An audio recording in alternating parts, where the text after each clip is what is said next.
combat, c'est ce qu'on appelle le combat de la chair. Le combat de la chair. Le combat de la chair est un combat terrible qui détrône, qui renverse, qui terrasse même les plus forts en Christ. Le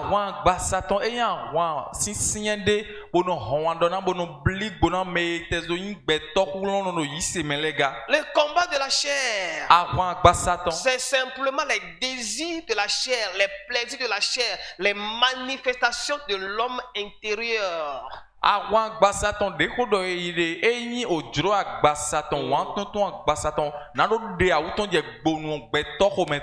avons 3 catégories d'hommes dans cette vie. Nous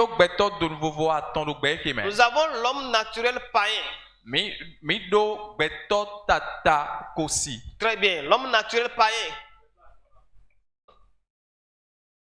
Dans la vie. Trois personnes dans la vie. Nous avons 3 catégories. Première catégorie, nous avons ce qu'on appelle, n'est-ce pas, l'homme naturel païen. Qui n'a pas reçu Christ. Qui ne comprend et ne comprendra pas les choses de Dieu. Pour lui, les choses de Dieu sont une folie. Et c'est ce que le diable fait, qu'il adule, qu'il acclame. On l'appelle l'homme naturel païen. Qui ne connaît rien de Dieu. Deuxième catégorie, c'est le chrétien, mais subdivisé en 2 sous-catégories. Et la première sous-catégorie, c'est quoi? Ce qu'on appelle le chrétien charnel. On trouve ça dans l'église. Le chrétien charnel, c'est celui-là dont les combats de la chair, n'est-ce pas, ont déjà terrassé. Eux, ils sont à l'église. Peut-être ils peuvent faire 15 ans dans l'église. Mais ils mènent une vie de chair. Ils obtempèrent au déshydratat de la chair. Et nous avons l'homme chrétien spirituel. Lui, comme son nom l'indique, lui, il mène une vie spirituelle. Conduit par l'esprit. Orienté vers les choses de Dieu. Mûr dans la parole, dans les choses de Dieu. Mais ce qui est catastrophique, c'est quoi? C'est la première catégorie, l'homme chrétien comment charnel.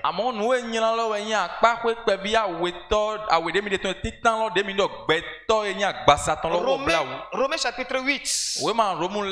Le verset 5 et le verset 6. Nous sommes en train de parler sur le combat de la chair. Quelles sont les manifestations des désirs de la chair? Les plaisirs de la chair. Manifestation des espèces de l'homme intérieur qui n'est pas transformé.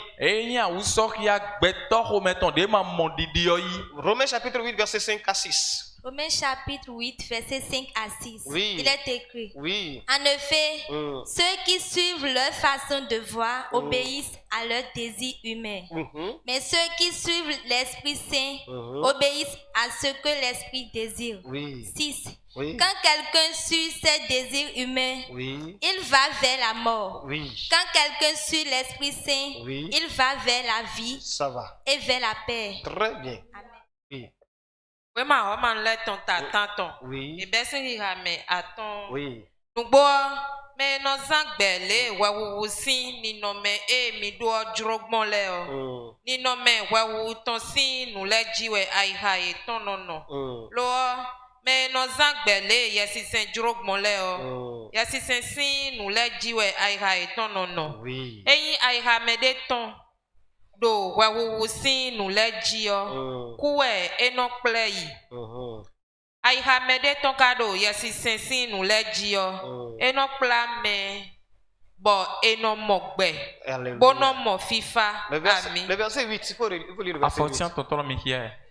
Tanton. Yeme do wawu si ni nome ye do si achemele siku wa nu bo ena ngomenu mawa. Très bien. Alléluia.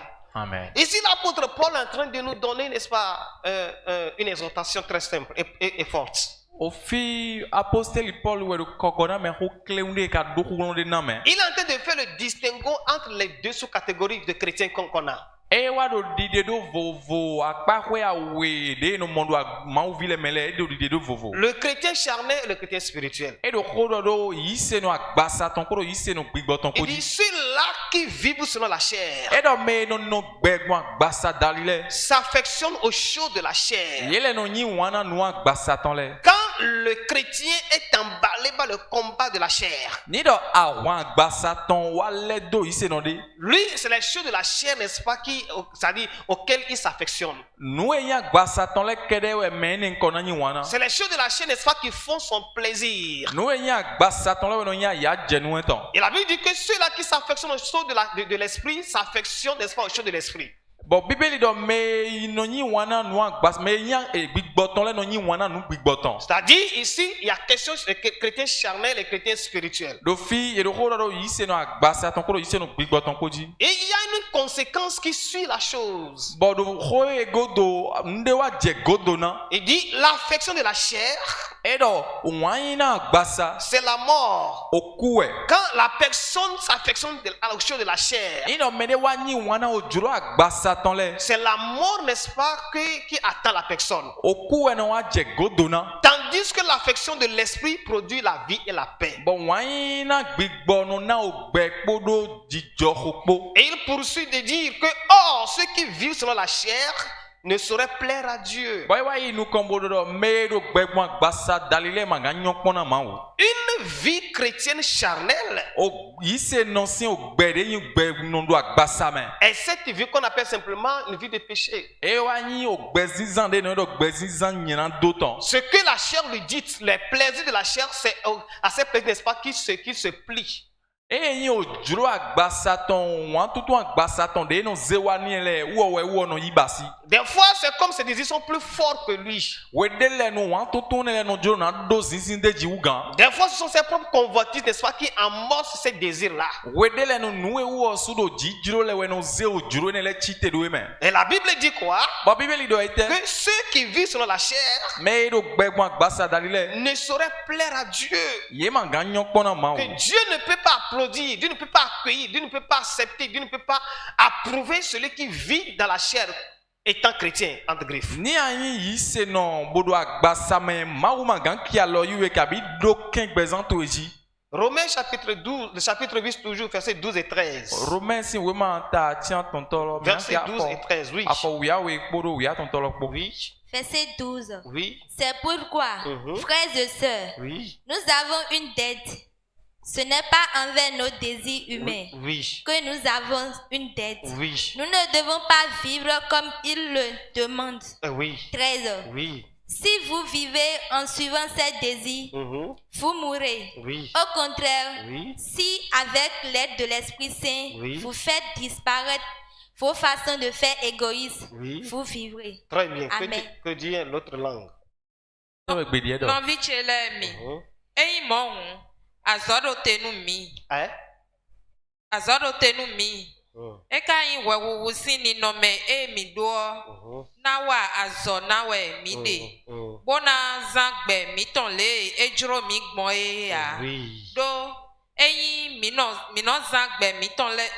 Mi no zangbe mi ton le wewu si ni no me mi do no juro gbon. Oui. Mi na ku. Loa eyi mi gbon yesi senji bohu wa lo agbaza ton le o mi na no gbe Oui. ami. Il dit ceci. E do ho Que, frère, nous ne sommes pas redevables à la chair. non vile mai mi ma do a hodo agbasa. Si il y a une dette, que nous devons, nous ne devons plus aucune dette à la chair. Nous n'avons rien à rembourser à la chair. C'est dire que celui qui vit selon la chair, c'est comme il se considère comme quelqu'un qui doit à la chair à laquelle il doit rembourser quelque chose.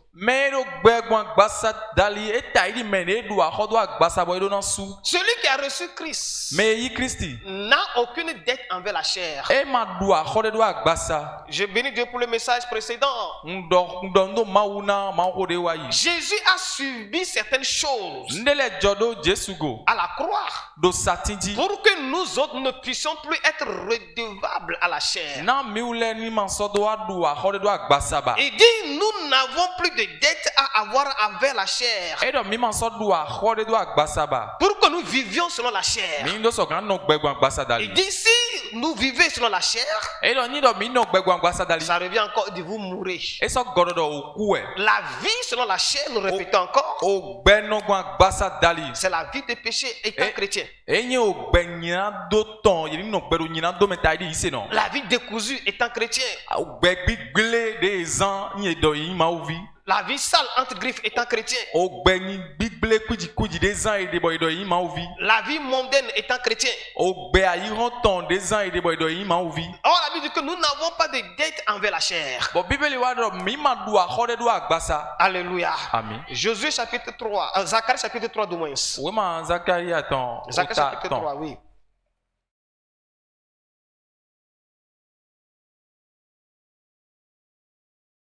Tu as trouvé pour nous?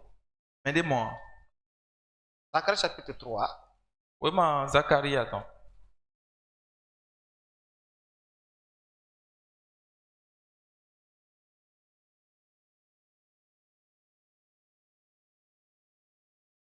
Le verset 3. Zacharie, ton tâton. D'abord, bon, le verset 1 d'abord.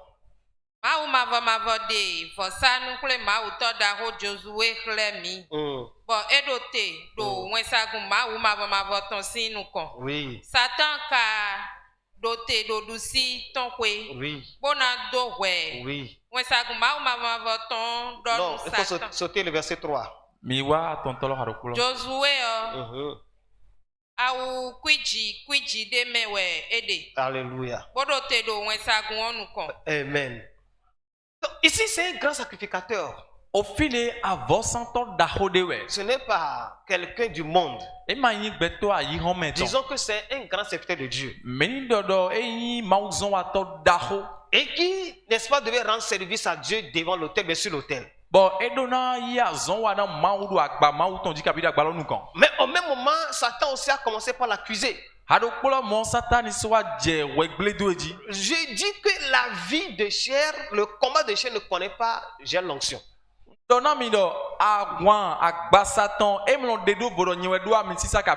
Ici, c'est un souverain sacrificateur. Il est au-dessus des Lévites. Il est au-dessus des autres sacrificateurs. C'est lui le suprême. Et c'est lui en réalité qu'une fois par an devait aller dans le lieu très saint pour sacrifier, pour faire la propitiation pour le peuple.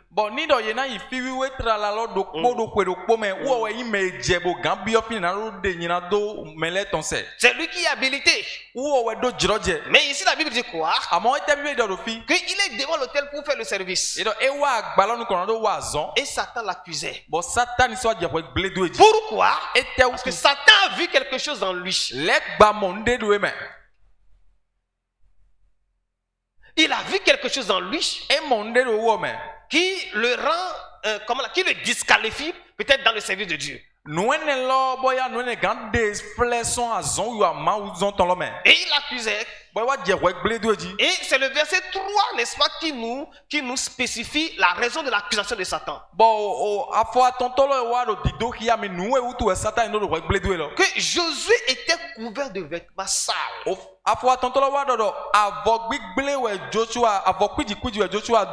était couvert de vêtements sales. Et il se tenait debout devant l'ange. Il est enfant de Dieu, il est serviteur de Dieu, mais sa vie était une vie sale. Eyi vi mauton amon gbezan ton kwiji. C'était une vie de chair. Eyi gbezan agbasaton. Une vie charnelle. Eyi gbezan agbasaton. Une vie de péché. Gbezan nyina doton. Et si on doit nous examiner avec le microscope spirituel, Ni yewaze me gbeje nu gbigboton na do gbeje do polopo mi ton le. comment est-ce que Dieu va nous trouver? Nawe mawu na wa momi do. Est-ce qu'on est habillé en vêtements propres et en vêtements sales?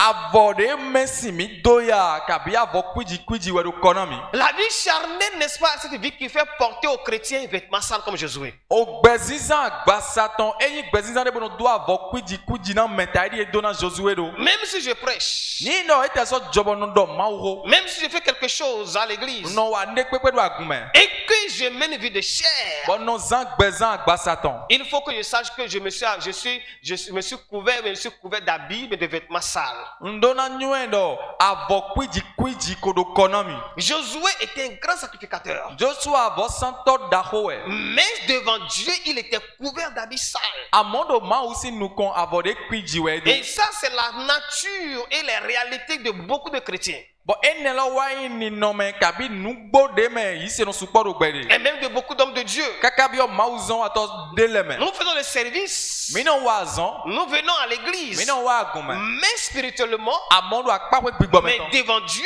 Do mau nous kon. nous sommes vêtus d'habits sales, de vêtements sales. Avode gblebo kwiji we mi do. La vie de chair Gbezan agbasaton. est cette vie, n'est-ce pas, qui salit spirituellement le chrétien devant Dieu. Eyi gbezan de bono do dio gona yise no do mau nous kon. Galates chapitre 5, s'il vous plaît. Oui, man galati atan o ta atan. Bien, d'abord, chapitre 3, verset 3.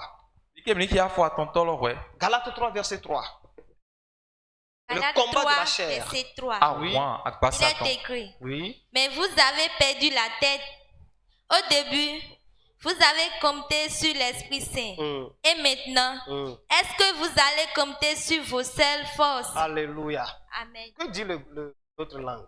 Ete we gbedi do. Kolodien mi joso moa. Elle doit être.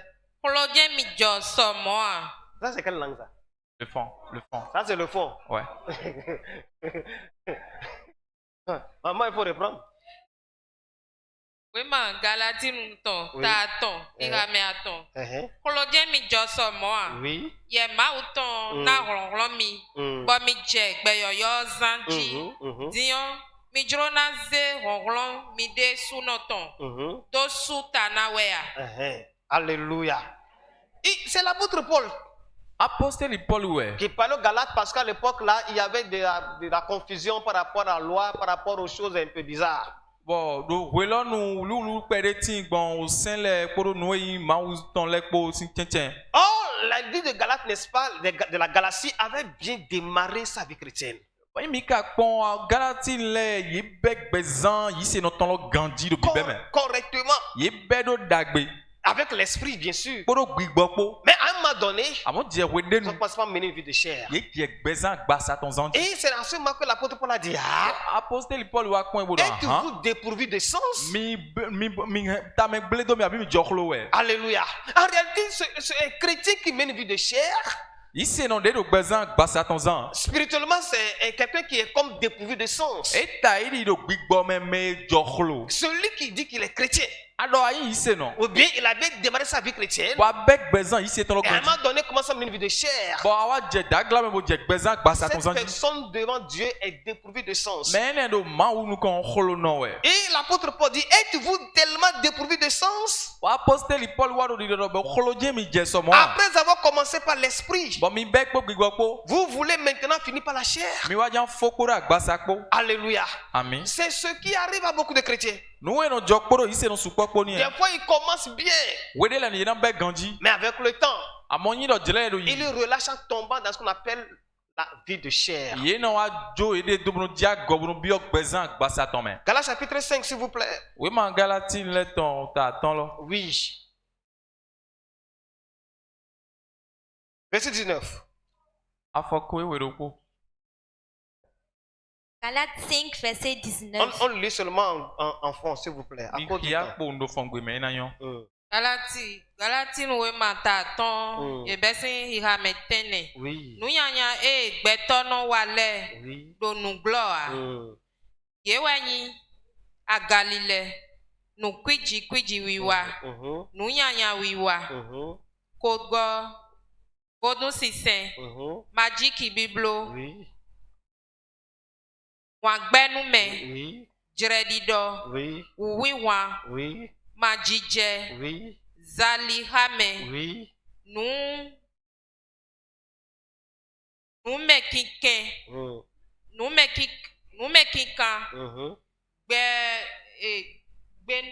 gbe manokpo menu jrojro ahanumu nudu dinga bodo nu hihe enelekpa ndodido nu miwe din le nkodogbon nu midayiyo dome no wa nu mon koton le kundo ahosudu ma uton mena biowe o. Alléluia.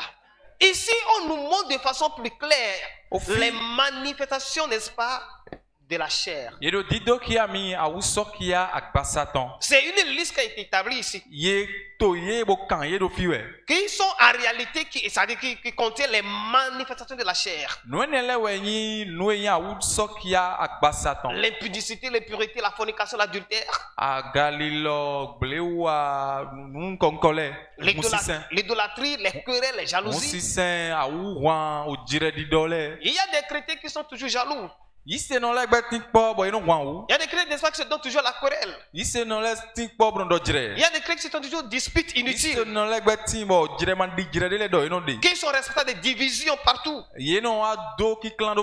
Qui sont envieux.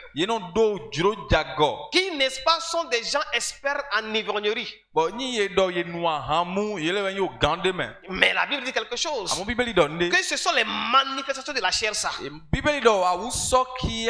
Il y a des chrétiens, c'est une femme, c'est un homme qui couche ou bien qui patauge. Il y a chrétiens, maçons, c'est comme ça dit leur deuxième nature. Il y en a même qui doivent mentir pour avoir de l'argent. Mais la Bible dit quelque chose. Que ceux qui commettent de telles choses n'hériteront point le royaume de Dieu. Vous savez, la vie de chair a des conséquences graves. Elle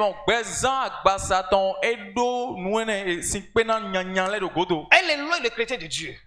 Elle éloigne le chrétien de Dieu. Elle tue le chrétien à la fin. Elle fait que le chrétien ne peut pas plaire à Dieu. Elle peut même bloquer la voie du royaume des cieux au chrétien, le portail. Parce qu'il dit quoi? Comme je l'ai dit, que ceux qui commettent de telles choses n'hériteront point le royaume de Dieu. Dès que la vie de chair est capable de fermer le portail, n'est-ce pas, du royaume des cieux. Elle a des conséquences graves et gravissimes. Et c'est pour cela que les chrétiens doivent faire attention. Comment faire pour vaincre ce combat de la chair? Comment faire pour vaincre ce combat de la chair? Avant qu'on ne continue, là où tu es fait dans cette requête.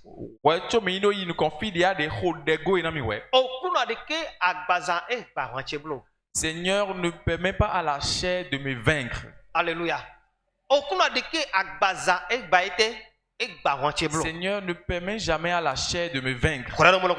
Prie ainsi au nom de Jésus. J'aimerais t'entendre prier. Ne permets pas que la chair me vaincre.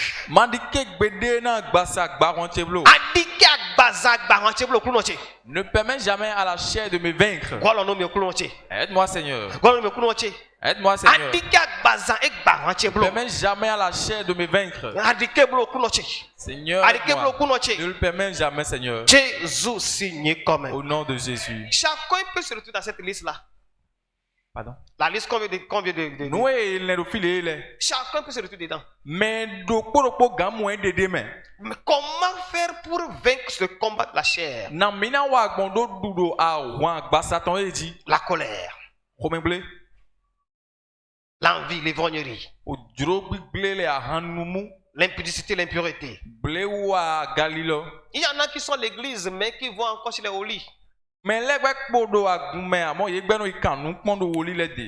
Qui attache encore bougie.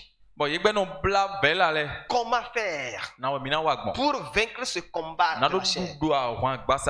Premièrement, pour vaincre le combat de la chair, il faut d'abord reconnaître qu'on vit dans la chair.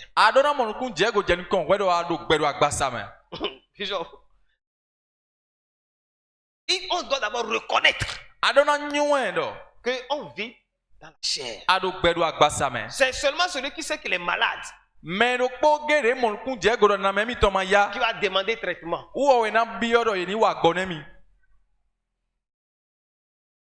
Celui qui sait qu'il est malade qui va demander traitement. Il faut d'abord reconnaître. Il faut avoir conscience que oui, on est en train de mener une vie de chair quelque part. Si c'est le mensonge, si c'est l'adultère, la fornication, si c'est la colère, le non-pardon, si c'est l'ivrognerie. Il y a des chrétiens, et la golette bidji. Il parcourt les cérémonies, pas mal de cérémonies. Il ne doit pas avoir de cérémonie à Gore et le jeune homme va dormir à famille. Les chrétiens, chacun peut se retrouver dans cette liste-là. Mais première manière de combattre et de vaincre ce combat-là, reconnaître qu'on mène une vie de péché, une vie de chair quelque part. Peut-être en tant qu'épouse, en tant qu'époux, en tant simplement qu'un homme de Dieu ou bien qu'un enfant de Dieu, je dois reconnaître que je mène une vie de chair quelque part.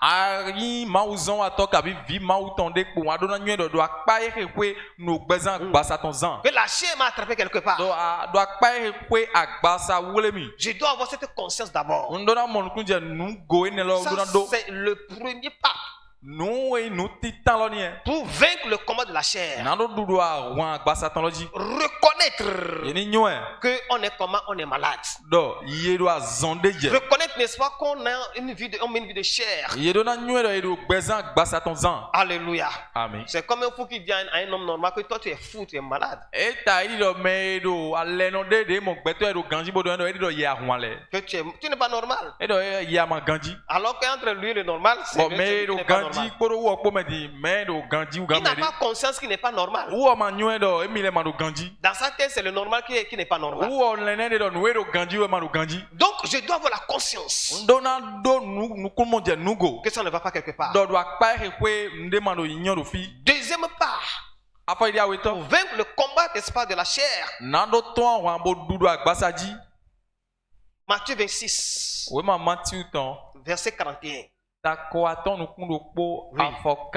Oui. Matthieu 26.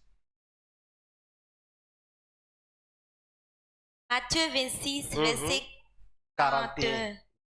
Il est écrit. Oui. Restez éveillés. Oui. Et priez pour pouvoir résister quand l'esprit du mal vous tentera. Oui. Vous désirez faire le bien, mais vous n'avez pas la force de résister au mal. Très bien. Amen. Que dit le goût? Combien le fond? 11 ans.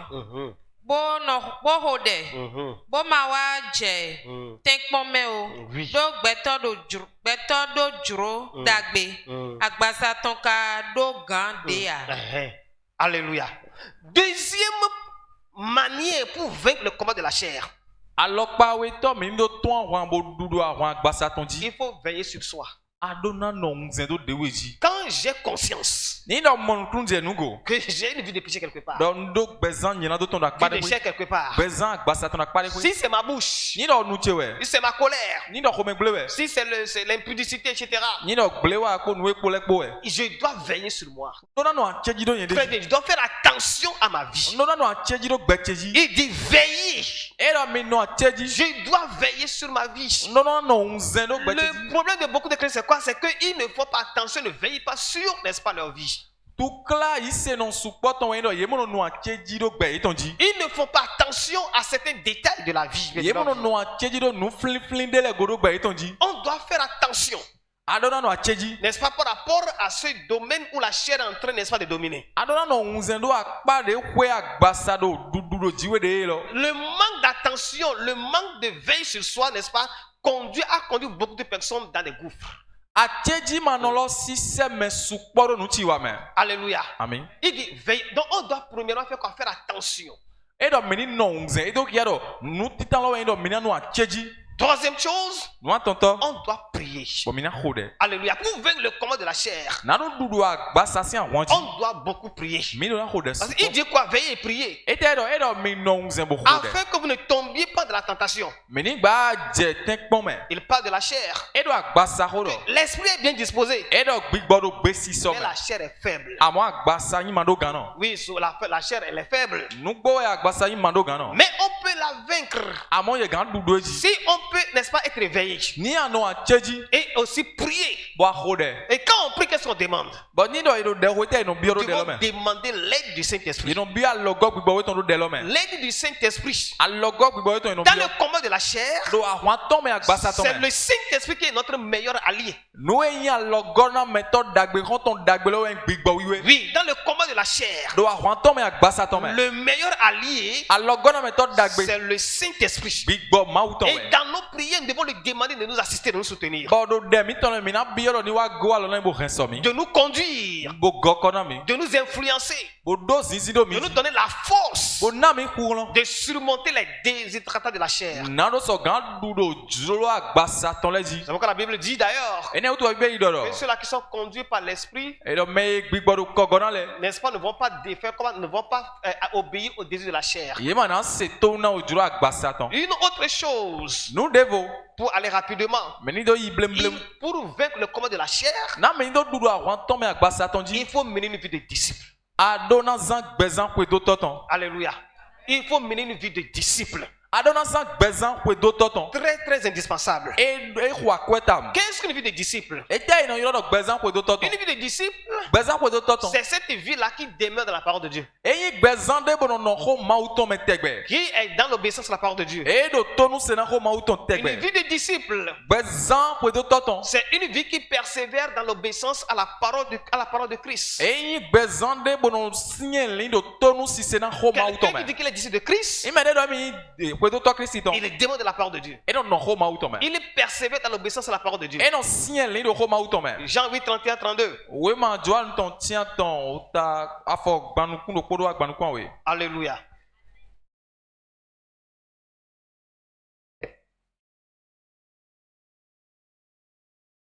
À cause du temps, je crois que je vais aller directement.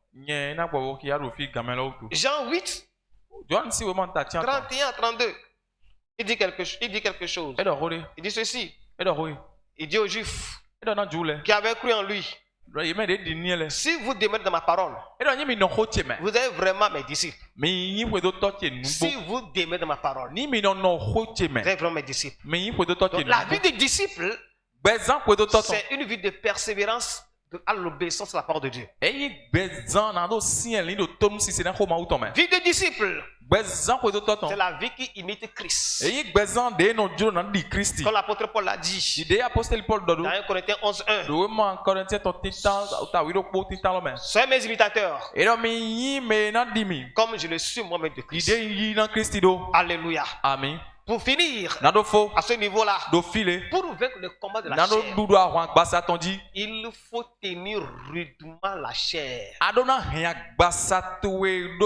L'apôtre Paul dit quoi? Que moi-même je fais quoi? Je tiens rudement ma chair. Si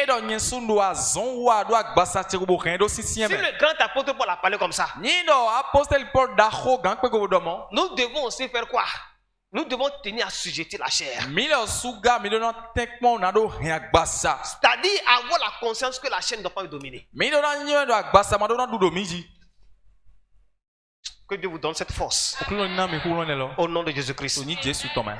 Troisième combat pour terminer. C'est ce qu'on appelle, nous appelle le combat des convoitises du monde. Le combat des convoitises du monde. Voilà encore quelque chose qui est terrible. Qui terrasse pasteur, bishop, prophète, enfant de Dieu de tous ordres. Le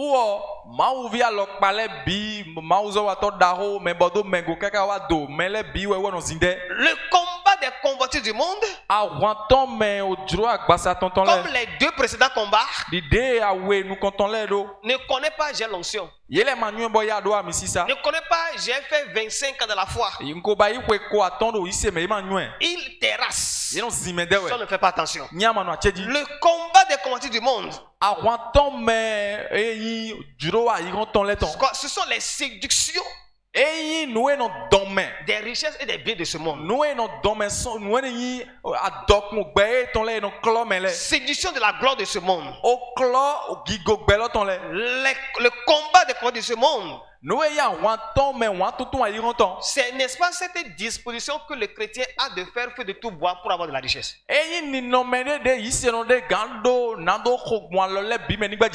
C'est-à-dire, il fait feu de tout bois. Pourvu qu'il y ait de l'argent. S'il faut tuer quelqu'un, s'il faut aller faire pacte avec le diable, s'il peut vendre, si on doit vendre son âme, si on doit vendre quelqu'un, sacrifier quelqu'un, pourvu que lui a de l'argent, c'est-à-dire il est prêt à tout. C'est ça le combat des convoitises, n'est-ce pas, de ce monde. J'aimerais que quelqu'un nous lise Matthieu chapitre 4, verset 5 et le verset 7. Alléluia. Amen. Le combat des combattus de ce monde qui a vu pour nous. Matthieu chapitre 4. Oui. Versets 6 et 7. Oui. Il est écrit. Oui. Et il lui dit, si tu es le Fils de Dieu, jette-toi en bas.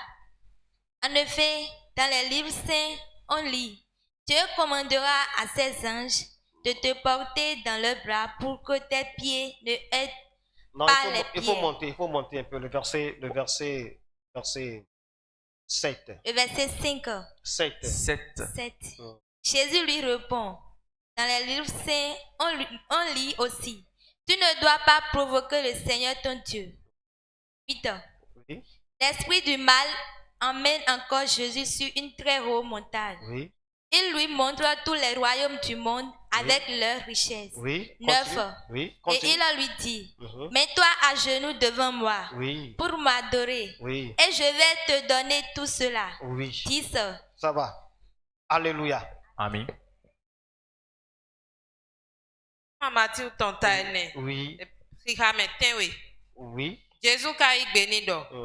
Mo jenwe ele wla do ji. Matin akruno ma uto ekpon o. Awo vile kple yi sodeji. So yi jidesu. Ekle ahosudu to gbeme fiton le. Bodo dokun eton le pan. Lobo doni do. Eyi ajekpo bode konu mi o. Nana nu enele biwe. Jésus ka doni do. Satan. Budomi. Alléluia. Do eko wla do ma ho we ma o me do doji. Akruno ma uto ewe anade kona. Alléluia. Lobo sen. Ça va, amen. Amen. Le diable s'est approché de Jésus. Il l'a élevé sur une montagne. Et en un seul instant, il lui a montré les royaumes de la terre. Et il lui a montré les puissants, la gloire, les richesses de la terre. Est-ce que tout ça m'a été donné? Alléluia. Mais si tu peux te prosterner devant moi, je vais te les donner.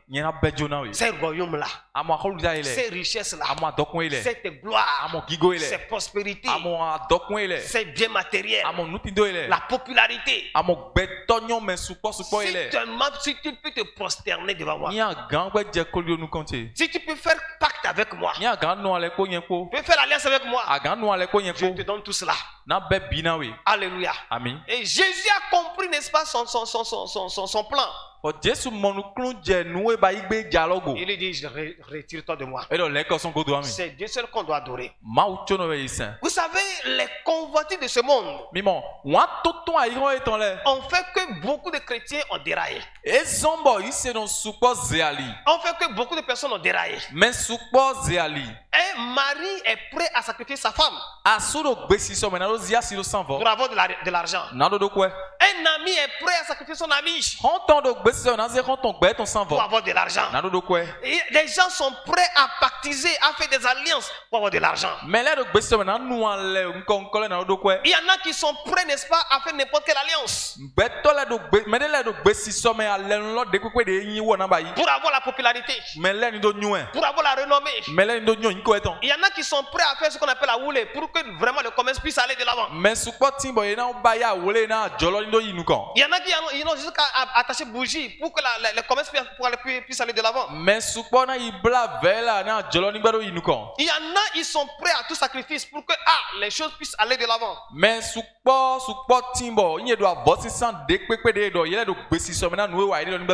Et ça fait que beaucoup de personnes étant même chrétiens, sont déjà égarés quoi qu'à l'église. Quand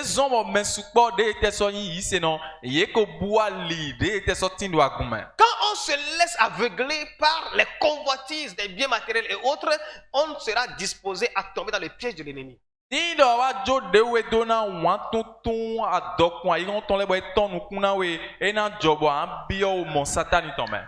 nous devons avoir de l'ambition. Nous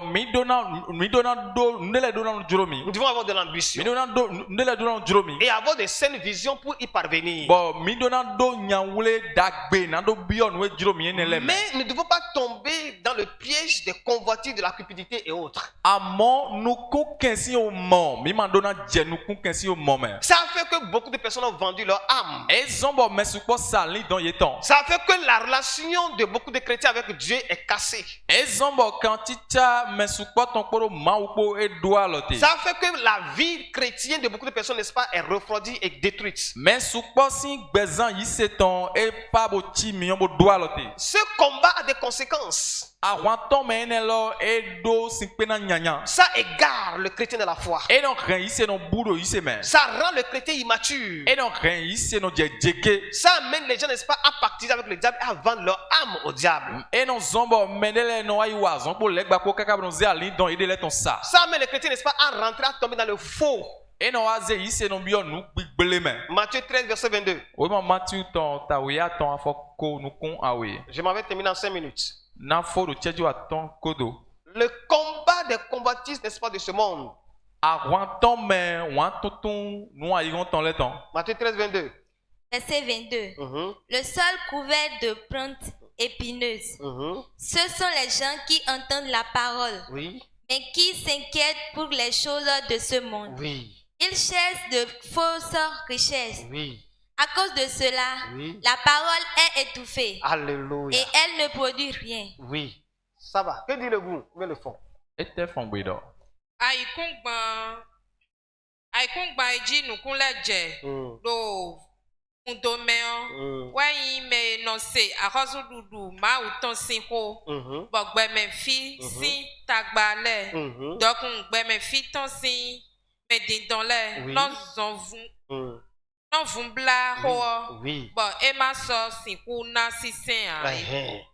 Alléluia.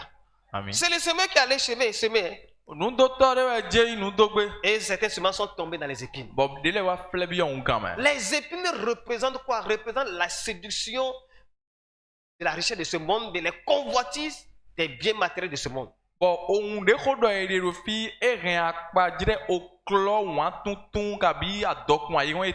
Quelqu'un peut être à l'église. Tout ce qu'on dit n'écoute pas. Comment faire pour devenir prospère? Comment faire pour avoir ceci? Comment faire pour avoir cela? Et la parole de vie ne trouve pas place et racine en lui. Il est soucieux, n'est-ce pas, de quoi? Des biens richesses de ce monde. Et il est immature. Peut-être quoi qu'il ait fait même des années dans l'église. Donc le combat des combattants de ce monde rend le chrétien immature, détruit son âme, l'amène à pactiser avec le diable, l'égare dans sa foi. Comment faire pour combattre ce combat et vaincre? Comment vaincre le combat, n'est-ce pas, des convertis de ce monde. Lisons quelque chose d'abord. 1 Jean 2 verset 15. 1 Jean 2 verset 15. Nous devons avoir de l'ambition. Mais ne tombons pas dans ce piège. Je ne viens pas à Christ pour devenir milliardaire forcément. Mais il peut me faire milliardaire. Alléluia. Amen. Que dit 1 Jean chapitre 2 verset 15? 1 Jean 2 oui. Chapitre 15. Oui. Il est écrit. Oui. N'aimez pas le monde. Il dit n'aimez point le monde. Ni ce qui est dans le monde. Ce qui est dans le monde. Si quelqu'un aime le monde, oui. Il n'aime pas Dieu le Père. Oui. Le verset 16. 16. Oui. Voici ce qu'on trouve dans le monde. Oui. Les mauvais désirs oui. Que chacun porte en soi. Oui. L'envie de posséder ce oui. Qu'on voit. Oui, c'est ça. Et l'orgueil qui vient de la richesse. Vous voyez. Eh bien. Alléluia. Amen. Tout cela ne vient pas du Père. Oui. Mais du monde. Du monde. Amen. À cause du temps, laisse le... Donc il dit à cause que comment l'appelle-t-on, les convoitises de la chair, convoitises des yeux, l'orgueil de la vie. Je vais avoir ceci, je vais être ceci, je vais être reconnu. Que ça ne vient pas du Père. Pour combattre et vaincre ces choses, comment faire? Premièrement, en tant que chrétien, pour vaincre les combats, n'est-ce pas, des convoitises de la chair, je dois reconnaître que Christ est la plus grande richesse qui soit.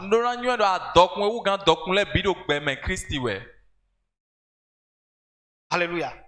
Pour combattre et vaincre le combat d'espace de la convoitise du monde, je dois reconnaître que Christ est la plus grande richesse qui soit dans ce monde. La plus grande richesse que quelqu'un puisse posséder, c'est Jésus-Christ. La plus grande opulence que quelqu'un puisse avoir, c'est Jésus-Christ. Alléluia. Éphésiens 1 verset 18 a dit quelque chose. Éphésiens 1 18. Comment nous voyons la richesse qu'il y a en Christ, mais que Christ est. Éphésiens 1 verset 18. Oui. Il est écrit. Oui. Je lui demande d'ouvrir les yeux de votre intelligence. C'est ça, c'est que beaucoup de chrétiens n'ont pas les yeux ouverts. N'ont pas le cœur ouvert.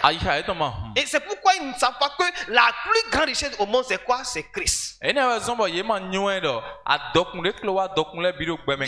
prie que vos yeux soient ouverts. Oui.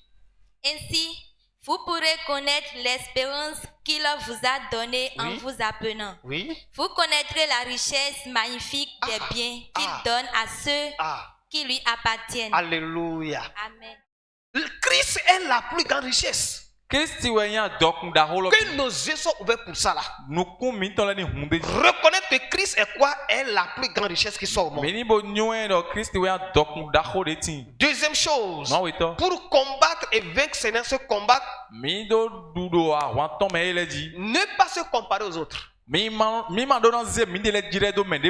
pas se comparer aux autres. Oh, lui il évolue. Lui il a ceci. Oh, je suis plus grand que lui. Mais comment il réussit? Il ne faut pas se comparer à quelqu'un. Reste toi-même. Reste fidèle au Seigneur. En son temps, il va t'élever. Troisième chose, ne pas se laisser impressionner par quelqu'un. Il a de l'argent. Il a ceci. Et toi tu fais le malheureux. Non. Ça fait que beaucoup de personnes sont rentrées dans des sectes. Quatrième chose, savoir que tout est vanité. Même si on ramasse tout dans ce monde, un jour, on partirait les mains vides. C'est la vie que j'ai menée ici. Qui sera ma richesse? Avec lequel je vais rendre compte. Alléluia. Amen. Pour terminer, savoir que Dieu bénit réellement. Si on lui est fidèle. Savoir que Dieu bénit. Si on lui est fidèle et qu'on lui soumet une vision saine, Dieu bénit. Et on n'a pas besoin qu'il tue quelqu'un. Jésus a déjà été tué pour nous, pour qu'on soit béni. Que les choses de ce monde ne nous amènent pas à nous égarer. Dieu nous bénisse. Dieu nous garde. Dieu nous fortifie. Au nom de Jésus. Amen. Amen.